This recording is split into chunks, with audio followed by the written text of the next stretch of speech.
თქვენი უფლებები.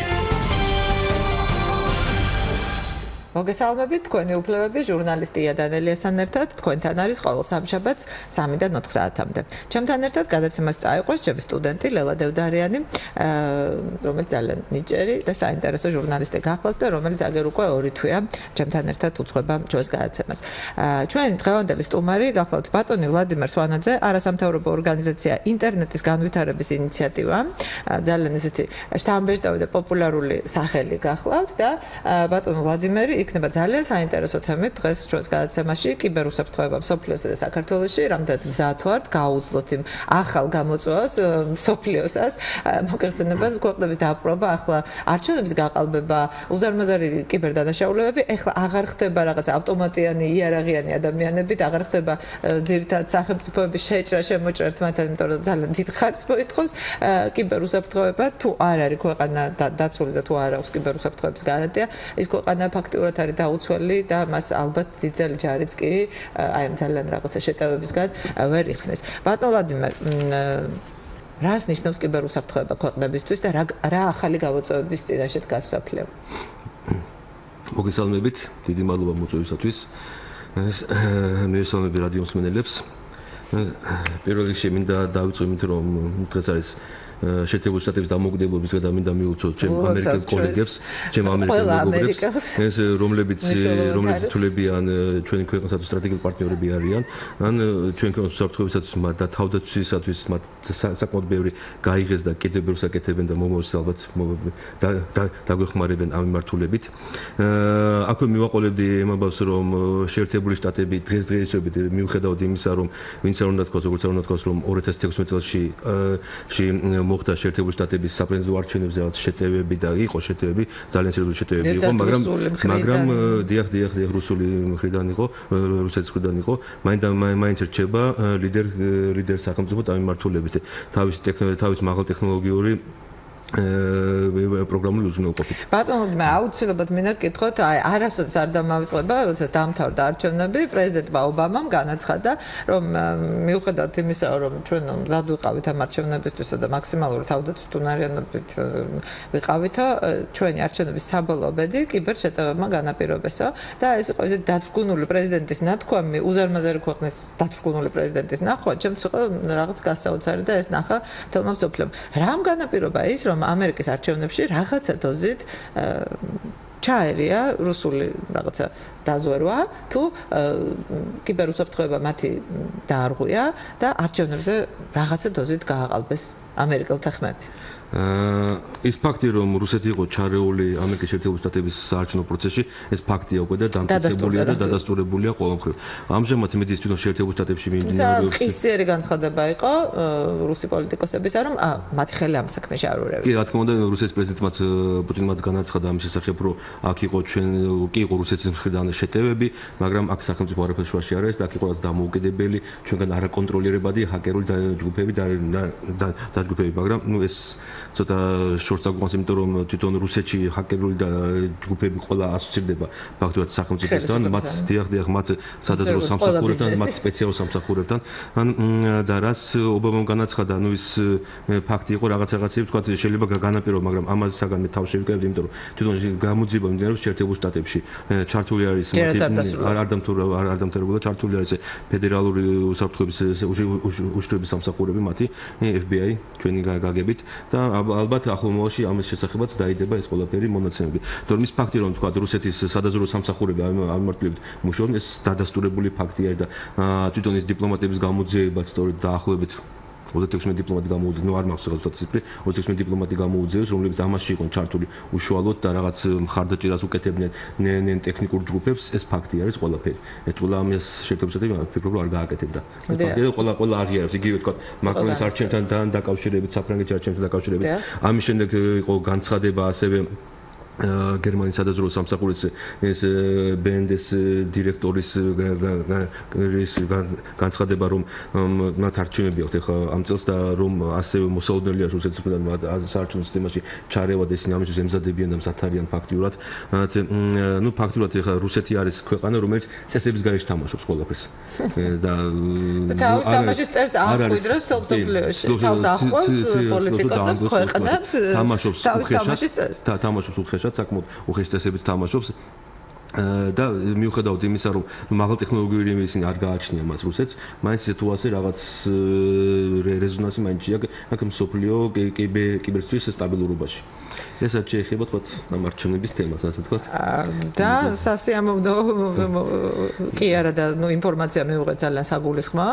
ბატონო, მოდით ისეთ გიგანტ ქვეყნებს ვისაუბროთ და მათ თავდაცუნარიანობაზე ვისაუბროთ, როგორიც არიან ამერიკა, რუსეთი გავიგეთ, რომ თქვა რუსეთი ცდილობს თავის პოლიტიკის განხორციელებას, რაც შეიძლება დაბალი დანახარჯებით და მაქსიმალური მოგებით, ალბათ ყველა ქვეყანამ ასე უნდა მოიქცეს, თუმცა არსებობს თუ არა რამე კანონმდებლობა ისეთი, რომელიც კიბერუსაფრთხოების აღკვეთას შეძლებს. ძალიან საინტერესო თემაა ეს, იმიტომ რომ გასულია თუ არა ვინმე შეიძლება თუ არა რუსეთის ხელისუფლებამ დააბრალოს ესა თუ ის თქვა პოლიტიკური ნაბიჯი ან რაღაცა შანტაჟი ამა თუ იმ ქვეყნის რომელიღაც კიბერ დაჯგუფებას და თქვას რომ ესენი არიან ჰაკერები ჩვენ აქ არაფშვაში ავართ შეიძლება რუსეთის ტერიტორიიდან მოხდა მართლაც რაღაცა ინტერვენცია და რაღაცა შეჭრა ან შემოჭრა ან რაღაც ოპერაციის გაკეთება, მაგრამ ამაში ხელისუფლებას საერთოდ არ აქვს მონაწილეობა მიღებული, რანაირად შეიძლება რომ თუნდაც ვამხილოთ მთავრობა და არსებობს თუ არა საამისოდ კანონმდებლობა, იმიტომ რომ ყველაფერი ისე სწრაფად მიდის კიბერსამყაროში, რომ კანონმდებლობა ვერ ეწევა მის დამტკიცებას, ვერ ხდება ეს. ფაქტიურად კანონის მიღმა რჩება ეს უზარმაზარი სფერო. კარგი შეკითხვა არის და მინდა აღნიშნო, რომ თვითონ კანონმდებლობა მართლა ისე არის, რომ ყველა ქვეყნის და საერთოდ ზოგადად საერთაშორისო დონეზე, ნუ საერთაშორისო დონეზე მოვიყვანეთ მაგალითს, რომ 2001 წელს იქნა მიღებული ბუდაპეშტის ეს კონვენცია, ეს კიბერდანაშაულთან დაკავშირებით, რომლის წევრი არის ასევე საქართველოს 2012 წლის 1 ოქტომბრის მოაწოდეთ ჩვენ ამ კონვენციას შეუერთდა საქართველოს, რუსეთი და ჩინეთი, ასე თქვა, ნუ რუსეთი რა ხომ გაფარგა ამ შემთხვევაში, რუსეთი არ არის ამის წევრი, არ მოუწერია დღემდე. ელი ასევე ბელორუსია, და რა მიზეზი არის შეუძლია რომ ეს იყოს მიღმა მსოფლიოს. არ ვიცი, რაც რუსეთი მაინც ცდილობს რომ თავისი წესები დაამკვიდროს, როგორც თქვენ აღნიშნეთ და აი იქითკენ ის ანუ არა მარტო კიბერუსაფრთხოების ზოგადად ცდილობს რომ მთელ საერთაშორისო უსაფრთხოების სპექტრში დაამკვიდროს და დაამკვიდროს თავისი წესები, იგი თქვა, იგი ეს გამოჩნდა ძალიან კარგად სირიაში, მისი ჩართულობა, თქვა და აქტიურობა, თქვა სამხედრო აქტიურობა, მაგრამ ეს თვითონ ალბათ უფრო იქითკენ მივიდივართ, რომ უფრო ხელებ გახსნილი ამ შემთხვევაში რუსეთი რა, რომ რაღაც გარკვეულ რაღაცა ვალდებულებებს არიღებს თქვა მსოფლიო საზოგადოების წინაშე. თვითონ საერთაშორისო დონეზე სხვა რაღაც გარკვეული თქვა ასე თქვა სამართლებრივი ნორმები არ არსებობს. არსებობს მხოლოდ რეზოლუციები თქვა იგივე გაეროსი, არ არსებობს ევროკავშირის რეზოლუციები, თუმცა ევროკავშირმა ახლა საკმაოდ უკვე მუშაობენ, დაიწყეს მუშაობა, მათ შემოიღეს ასეთი მცნება კიბერდიპლომატია, რომელიც უზრუნველყოფს უკვე თქვათ წამოსული შეტევებს, ამიტომ ქვეყნის წამოსული შეტევების წინააღმდეგ რაღაც სანქციების დამტკიცებას იგივე ქვეყნის შემტევი ქვეყნის მიმართ. ეს განაპირობა, იმ ფაქტობრივად იგივე რუსეთის აქტიურობამ განაპირობა ამაზე მუშაობა. სხვა შორის 2015 წელს მაშინ აღნიშნე რომ შეერთებულ შტატებში იყო ასეთი პრეცედენტი, რომ შეერთებულ შტატების მთავრობამ გაანალიზა ჩინეთიდან წამოსული კიბერშეტევების რაოდენობა და იმდენად დიდი იყო ჩინეთიდან წამოსული კიბერშეტევების რაოდენობა განსაკუთრებით შეერთებული შტატების იმ მხარეს, სადაც სიეტლია, ბოსტონის ფინანსური ინსტიტუტები, სადაც არის თავმჯდომარე, რომ გადაწყვეტს მაშინ, რომ რა რეაქცია გაეკეთებია, თქვათ რა, ყოფილიყო ეს დიპლომატიური ნოტა გაეგზავნოთ ოფიციალურად ჩინეთისათვის, თუ რაღაც სხვა ზომები მიიღოთ ამასთან დაკავშირებით. მაშინ შეერთებულ შტატებმა სხვა შორის პირველად მსოფლიოში პირველმა გააგზავნეს ნაბიჯი და გაეგზავნა ჩინეთის მთავრობას შესაბამისი დიპლომატიური ნოტა ამის შესახებ და ნუ ალბათ თავდაცუნარიანობას აამაღლეს შესაბამისად. რუსეთი ამ წესებში საკმაოდ არ ჯდება ჯერჯერობით რა და არ ძის და როგორც ვფიქრობ არც მომავალში არ ჩაჯდება თავისი გაუმდინარე თავისი. აი იძულების წესი არსებობს. იძულების წესი არ არსებობს, თვითონ ეს არის ახალი თანამეგობრობამ რომ აიძულოს ადამიანი. არა, ეს არის ახალი დარგი ფაქტობრივად კიბერუსაფრთხოება და ხშირად ვადარებ ამას, აი როგორც შემოვიდა ადრე, თქვათ რაღაც საერთაშორისო სამართალმა როცა დაეწყო დამკვიდრება უკვე მეორე მსოფლიო ომის შემდეგ უფრო დაეწყო დამკვიდრება და პრეცედენტებზე იყო დამყარებული და ახლობთ ისეთი ისეთივე სიტუაცია კიბერუსაფრთხოების მმართველობით, მეც სამართლებრივი კუთხით, რა თქმა უნდა, საერთაშორისო დონეზე. ანუ რაღაც თქვა რეგულაციები რაღაცა ჯერჯერობით შემოღებული არ არის. მაგრამ იმედია, რომ ალბათ საზოგადოება უკვე იქით კემის ახანეს უკვე ევროკავშირი ფიქრობს ამ კიბერდიპლომატიის შესახებ, რომ მომავალში და ახლო მომავალში იქნება რაღაც რეგულაციებს აუცილებლად შემოიღებს. თუმცა თქვენ კარგად გქვით, რომ ახლო მომავალში, იმიტომ რომ იმდენად სწრაფად ვითარდება მსოფლიო დრო არის ეს დაჩქარებული, რომ კიბერუსაფრთხოების თემას დიდი ხანი რეგულაციების გარეშე ვერ დარჩება. დიახ, თვითონ მსოფლიო ვითარდება ძალიან სწრაფად, ტექნოლოგიები ვითარდება ძალიან სწრაფად, ვითარდება ძალიან სწრაფად ელექტრონული მმართველობის სერვისები და ტექნოლოგიები, რომელიცაც ჭირდება ასევე კიბერუსაფრთხოებითი უზრუნველყოფა, მაგალითად, ჩვენ და საქართველოში ძალიან განვითარებული ელექტრონული მმართველობის სერვისები და ტექნოლოგიები, რომელსაც ჭირდება პარალელურ რეჟიმში კიბერუსაფრთხოებითი უზრუნველყოფა, დაცვა, რა თქმა უნდა. ნუ ჩვენთან ამ შემთხვევაში, ესტონეთს მაგალითად შემიძლია თქვა, რომ ესტონეთში ეს ორივე ფაქტიურად ერთ დონეზე აქვს და ხშირ შემთხვევაში უკვე ელექტრონული მმართველობის სერვისები ტექნოლოგიები უსწრებს კიბერუსაფრთხოების მმართველობას, მაგრამ ეს ალბათ ისე არის, რომ ეს ერთ დონეზე უნდა იყოს ფაქტობრივად ესე, რომ დამოხდეს ამ სერვისების დაცულობა კიბერუსაფრთხოებითი სხვა ღონისძიების და ტექნოლოგიების მხრიდან. ბატონ ვლადიმერ, მოდით ესე ვთქვათ, ყველაზე განვითარებული ამ კიბერუსაფრთხოების სფეროში, რომელი ქვეყნებია და რომელი ქვეყნებია ყველაზე უფრო დაცული. და ამასთან ერთად მინდა გკითხოთ ჩვენი ადგილი მსოფლიოში სად ვართ, როგორ ვართ, რომელ საფეხურზე ვართ და ფიქრობთ თუ არა და ფიქრობთ თუ არა ჩვენ ხელისუფლება, რომ ეს არის ყველაზე დიდი საფრთხე ახლო მომავალში, რაც შეიძლება გქონდეს და როგორ დავიცვათ თავი. კარგით, ამაზე მაშინ გეტყვით, რომ ჩვენ რა ადგილზე ვართ ახლა ამჟამად. ძალიან საინტერესოა. კიბერუსაფრთხოების მმართველობით საქართველოს ახლა 15 იმის გამოქვეყნდა და საერთაშორისო ტელეკომუნიკაციების ორგანიზაციის, რომელიც გაეროს კოლგის ქვეშ არის, ასე ვთქვათ, ორგანიზაციის მიერ გამოქვეყნდა გლობალური კიბერუსაფრთხოების ინდექსი, რომლის მიხედვით საქართველოს გლობალურად არის მეორე ადგილზე. ანუ შარშანი იყო წინა ეს საოცარი ამბავი. ეს არის მსოფლიოში თუ ევროპის ქვეყნებში? არა, მსოფლიოში შეგეუბნებით. ევროპის ევროპის კუთხით ვართ მეორე ადგილზე ესტონეთის შემდეგ. ხოლო DST სივრცეში ვართ პირველ ადგილზე ამ მართულებით. როგორ მოვახერხოთ? აი აქვე არ შეიძლება რა. მაშინ ცოტა სიზეთავდა. აქ არის ამ ის შეფასება მოხდა სულ 5 კრიტერიუმის მიხედვით. ეს არის ტექნოლოგია, ეს არის საკანონმდებლო ბაზა, იურიდიული სამართლებრივი ბაზა. არის ტექნიკური აღჭურვილობა, არის ორგანიზაციული სტრუქტურა, არის თანამშრომლობა, ანუ საერთაშორისო და ადგილობრივ დონეზე, ლოკალურ დონეზე, როგორი არის თანამშრომლობა და არის შესაძლებლობების განვითარება. ეხლა თითოეულ რას ნიშნავს დაახლოებით საქართველოს ფაქტურად მეორეჯერ განაახლა, უკვე მეორეჯერ მიიღო კიბერუსაფრთხოების სტრატეგია 2017 წლის იანვარში პრემიერმა მინისტრმა მოაწერა ხელი. ეს არის 2016-2018 წლის კიბერუსაფრთხოების სტრატეგია. თავისი სამოქმედო გეგმით. მე შემიძლია ამაყად ვთქვა, რომ ევროკავშირის ზოგიერთ ქვეყანას სტრატეგია საერთოდ არ მიუღია, კიბერუსაფრთხოების სტრატეგია. არ უფიქრიათ ამაზე ჯერ? არ ვიცი, იცით ვერ გეტყვით, იცით. არ მგონია, რომ არ იფიქრათ ამ მიმართულებით, ნაფიქრი ექნებათ, მაგრამ ნუ რა თქმა უნდა ციტყობა ვერ მოხდა ამის განვითარება. შემიძლია ასევე ამაყად ვთქვა, რომ აი ხა სამხრეთ ევროპის ქვეყნებში ვიყავ, სამხრეთ ევროპის და აღმოსავლეთ ევროპის ქვეყნებში ვიყავი და იქ ფაქტობრივად საუბარი მიდიოდა კოლეგებთან, მათაც საქართველოს გამოცდილება ძალიან მოწონდათ ეს ყველაფერი. მე სულაც თქვა თანამშრომლობა ჩვენთან ამ მმართველობით. ესაც შეეხება კიდე რამე დავთქვა, რომ მოკლე პერიოდში აი 2014-16 წლებში, როცა ეს კვლევა ჩატარდა უკვე და ეს ანგარიში წარსდგა, ეს ანგარიში მომზადდებოდა, იმ პერიოდში საქართველოს გააკეთა ძალიან ასე ვთქვათ დიდი ნაბიჯები კონცეპტუალური დოკუმენტების შექმნაში ამ კიბერუსაფრთხოების მიმართულებით. ეს იურიდიულად რაც შეეხება და სამართლებრივ საკანონმდებლო ბაზას. ნუ ტექნიკური აღჭურვილობის კუთხით საქართველოს მოიკოჭლებს, აქ არ არის ლაპარაკი კუთხით უბრალოდ ფინანსები არ ყოფნის ალბათ როგორც ფინანსებთან და პირდაპირ ფინანსებთან დაკავშირებით სხვასთან არაფერთან. ფინანსებთან და არაცოდნასთან და სპეციალისტებთან. აი გეტყვით, სპეციალისტები საქართველოში მე შემიძლია თქვა, რომ ძალიან კაი სპეციალისტები ყავს უკვე ამ ეტაპზე. ეს მეორე საკითხია, რამდენად საკმარისია, მაგრამ არიან სპეციალისტები, რომლებიც არიან საკმაო რაოდენობით შეიძლება. მე მქონდა ახლა ამასაც გადავუხოცო და ტალინში ვიყავი საერთაშორისო კონფერენციაზე და იქ პარალელურ რეჟიმში ჩავატარე ტალინის ტექნოლოგიურ უნივერსიტეტში ლექცია სტუდენტებთან და ქართულ სტუდენტებთან.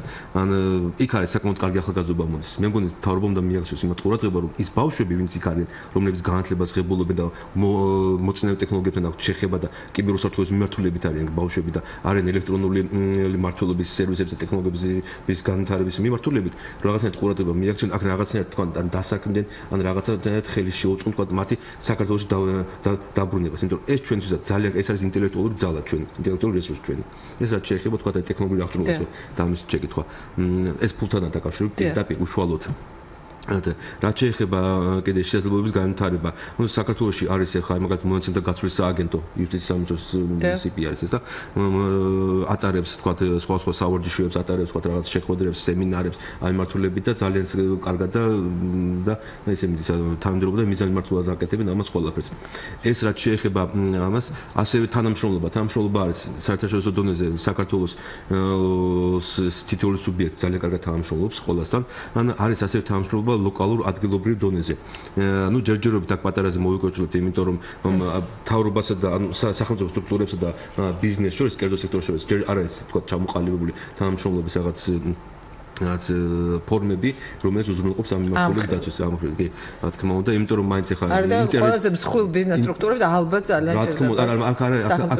აქ საუბარია იმაზე, ინტერნეტ მომწოდებლებზე მაგალითად, ხო? ეს ყველაფერი კერძო სექტორის ხელში არის დღევანდელი კურსი. სახელმწიფო მას ვერ გააკეთებს. კი, რა თქმა უნდა, არის ორგანიზაციული სტრუქტურა. ეს არის ძალიან მნიშვნელოვანი, იმიტომ რომ საქართველოს ფაქტურად ბოლო წლებში, 2014 წლიდან მოყოლებული ფაქტურად გამიჯნა ყველაფერი. ანუ არსებობს კიბერუსაფრთხოების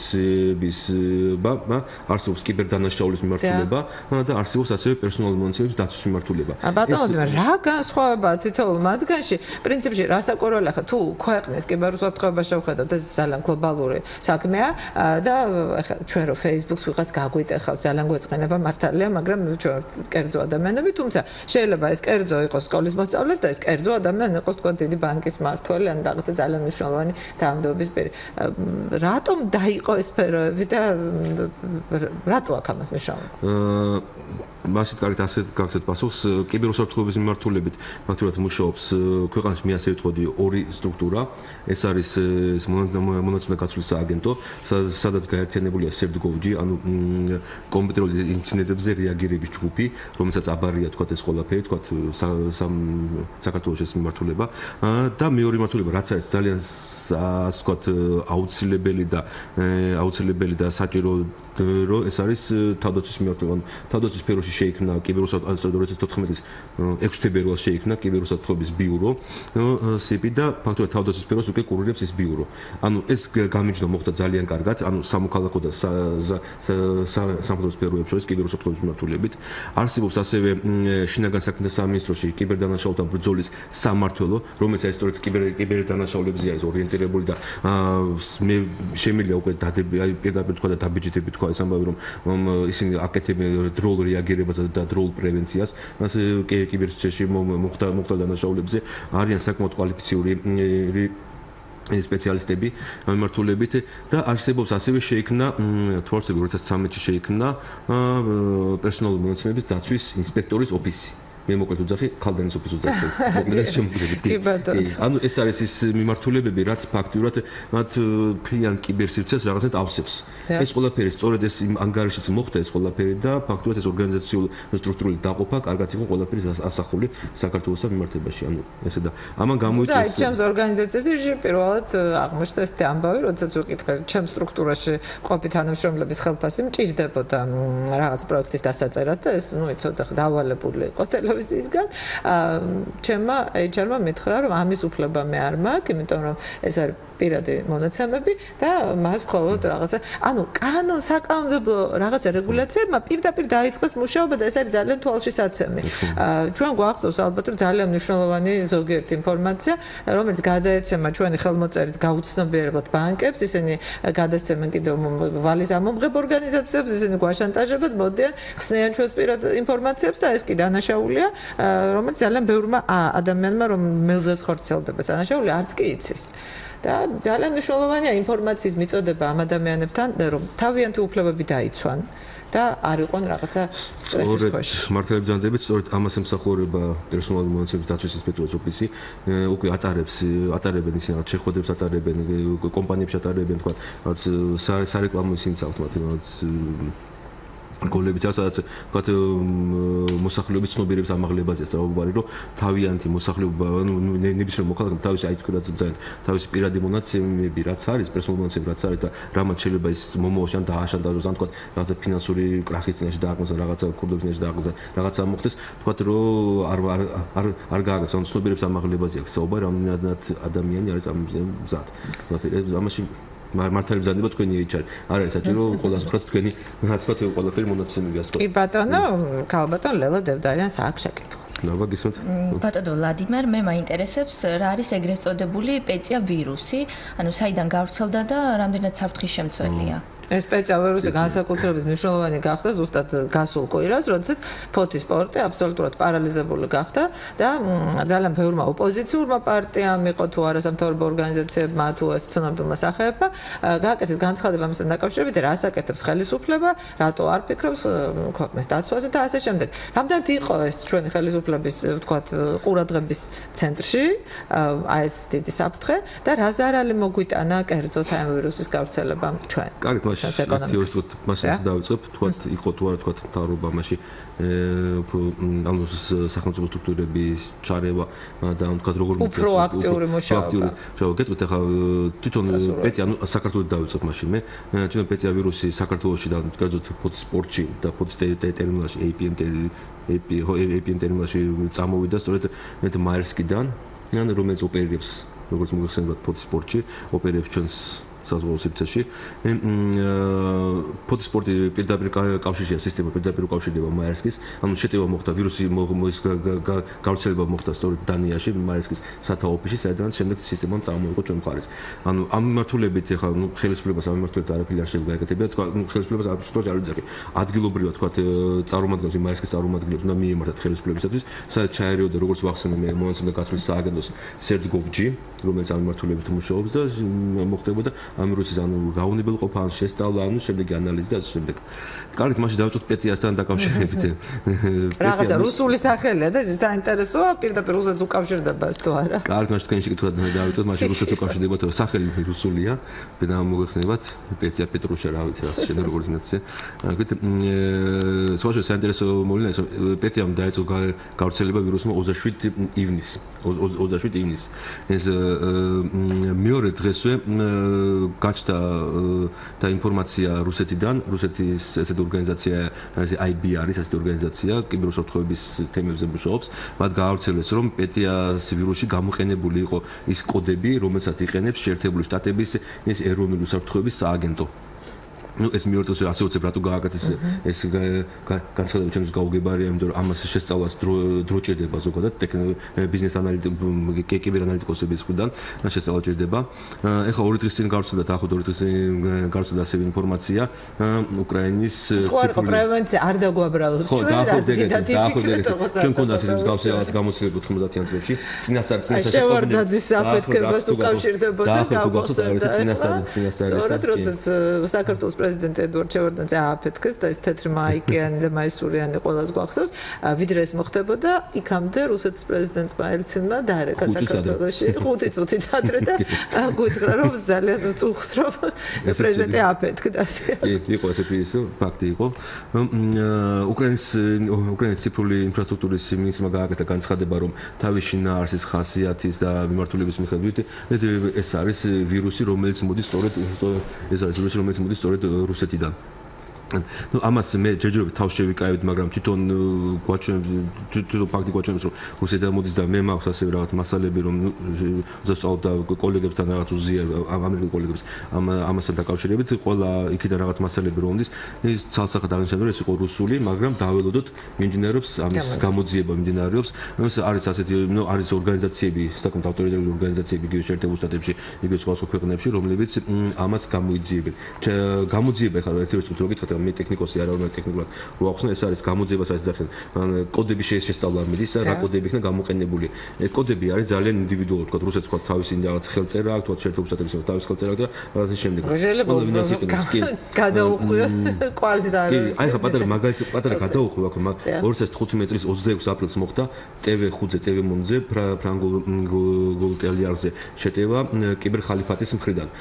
ну ყველას ეგონა ეს ISIS-თან დაკავშირებული, ისლამურ სახელმწიფოსთან დაკავშირებული ჰაკერული ჯგუფის კიბერხალიფატის მიერ გაკეთებულისა, მაგრამ შემდეგ ამერიკული შეერთებული შტატების საკმაოდ აღიარებული ორგანიზაციის FireEye's მიერ დაიდო მონაცემების შესწავლა მოხდა მათი ამ კოდების და შემდეგ და გაირკვა, რომ ეს იყო რუსული შეტევა, რომელიც მოქმედებდა რაღაცა კიბერხალიფატის საფარ ქვეშ, ასე ვთქვათ. ეს რაც შეეხება მას. ამიტომ ამ პეტიას მიმართებაშიც დავულობთ გამოძიება რა თქოს როგორ წუს. თვითონ პეტია არის საკმაოდ მე რაც დავიკითხე თვითონ ტექნიკოსების შეფასებით არის საკმაოდ საშიში ვირუსი არის. ეს არის ეს მავნიჭი ასე ძახინებს რა ქსელის მავნიჭია. რას აზიანებს ზერდა? აზიანებს ეს როგორ ასეთ ქსელს აზიანებს როგორ ხა სათითაოდ თანმიმდევრულად ფაილებს არ აზიანებს. აზიანებს არჩევს მთავარ ფაილებს ძირითადად. რომელზეც ალბათ მიბმულია დანარჩენი დანარჩენი ფაილები. ზოგადად მათი დაზიანება მიდის.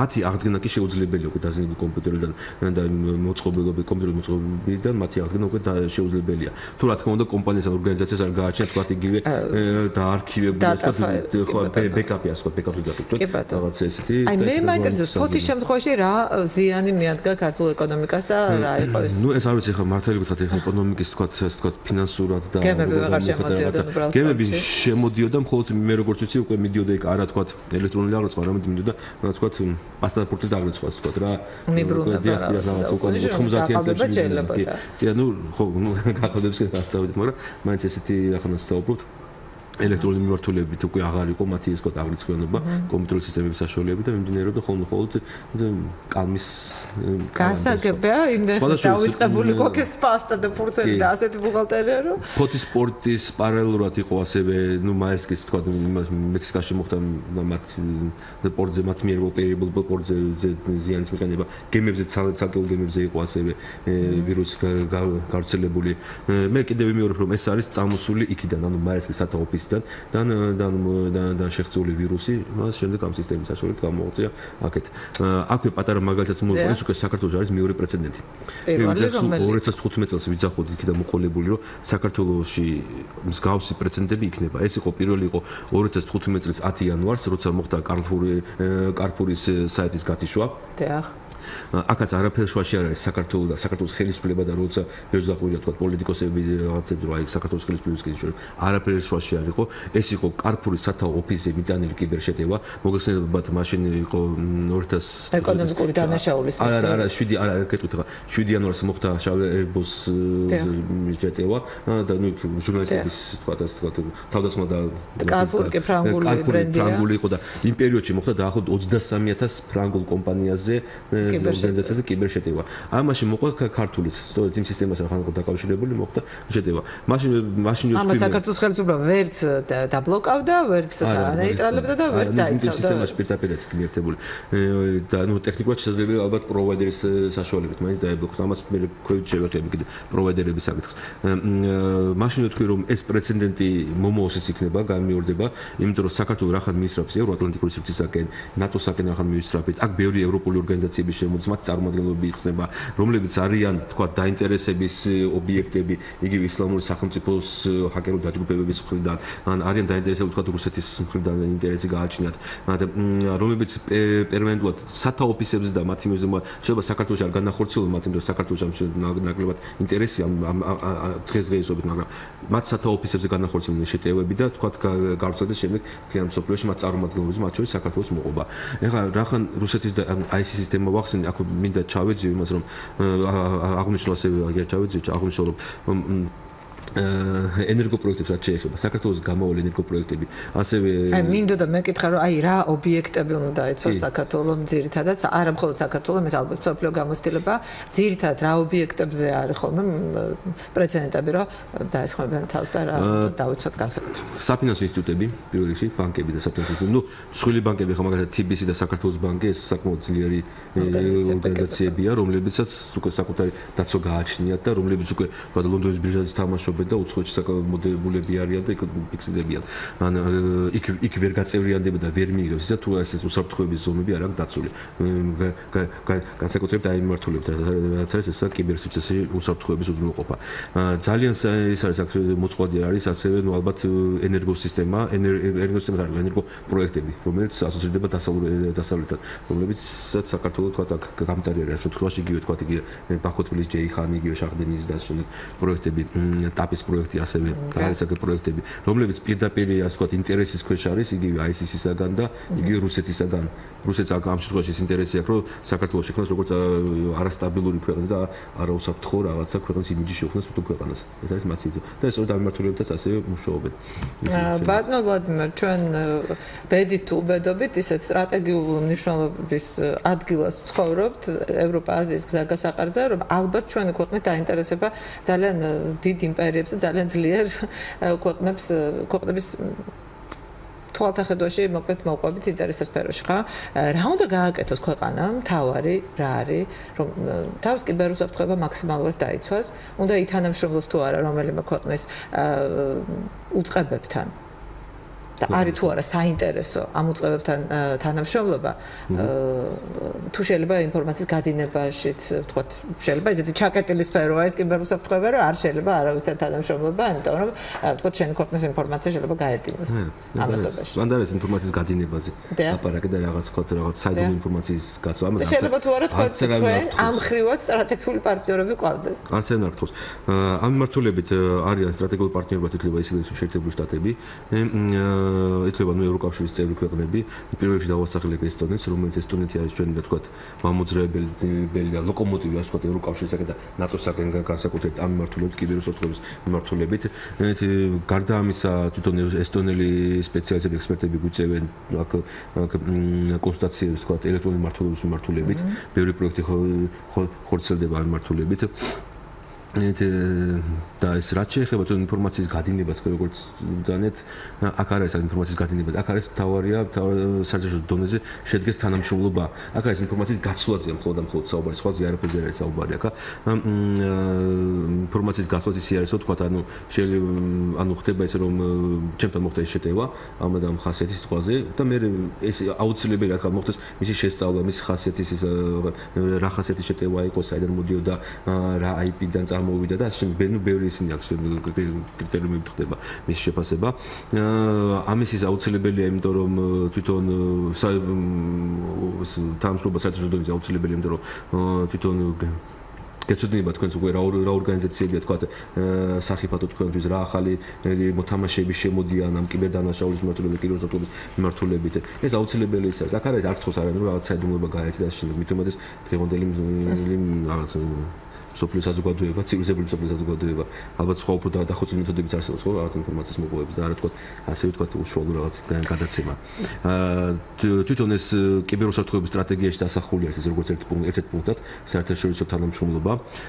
ასახული არის იქ ასევე ძალიან მეტყოდი რომ განათლება და ცნობიერების ამაღლება მოსახლეობაში, თვითონ მოსახლეობაში აუცილებელია ცნობიერების ამაღლება. აი სწორედ აი ძალიან საინტერესოა, რას ურჩევდით რიგით მომხმარებელს, რომელიც რა ვიცი, მეტად თუ ნაკლებად მნიშვნელოვანი საქმეებით არის დაკავებული, მაგრამ რაც არ უნდა უმნიშვნელო საქმით იყოს ადამიანი დაკავებული, მას მაინც არ უნდა რომ ის პირად სივრცეში შემოეჭას ვიღაც გაუკონტროლებელი რაღაც ვირუსით და თავდაყირა დაუყენოს თავის გეგმები. კი, რა თქმა უნდა, პირველ რიგში არის ამას ეძახიან უფრო ჰიგიენას ეძახიან, ინტერნეტ ჰიგიენას და კიბერჰიგიენას. ამაზე უნდა იცოდეთ სოციალურ ქსელებთან სწორი მუშაობას, თქვათ, რომ არ არის თქვათ საჭირო რაღაც საეჭვო პირობები, თქვათ, ან დაუმეგობრდეთ, ან რაღაცა მეგობრობის გაუგზავნოთ, ან იქიდან რაღაცა. განსხვავებით შემდგომ მე აბსოლუტურად მთელი არაბული სამყარო ყავს დამეგობრებული და საშიშია ესა?